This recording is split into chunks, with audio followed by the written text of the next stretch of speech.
بسم اللہ الرحمن الرحیم۔ عذاب قبر سے بچنے کے لیے سورہ ملک اور سورہ تکاثر۔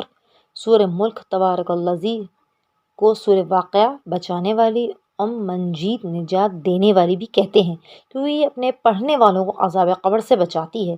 حدیث رسول صلی اللہ علیہ وآلہ وسلم سے مروی ہے کہ آپ نے فرمایا، قرآن مجید میں ایک سورہ جو 30 آیت پر مشتمل ہے، سورہ ملک، جو اپنے پڑھنے والوں کو جہنم سے نکال کر جنت میں لے جائے گی۔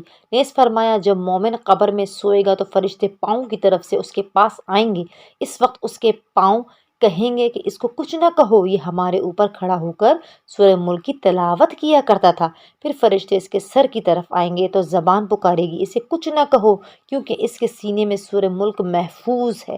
فرمایا، اگر کوئی شخص اس سورے کو یاد کرے تو قبر میں اس کی مونس ہوگی، ہر عذاب سے اس کو بچائے گی، خدا کے روبرو اس کی شفاعت کرے گی۔ فرمایا، یہ سورہ اگر میت کے لیے پڑھی جائے تو فوراً اس کے پاس پہنچ کر اس کی مصیبت کو رفع کر دیتی ہے۔ سوتے وقت سورہ تکاثر کا پڑھنا بھی عذاب قبر سے بچاتا ہے۔ وصلی اللہ علی محمد وآل محمد وعجل فرجہم۔ کائنڈلی ہمارے چینل میسج آف اہل بیت کو سبسکرائب کیجیے اور مزید معلوماتی ویڈیو دیکھنے کے لیے زیادہ سے زیادہ شیئر کیجیے۔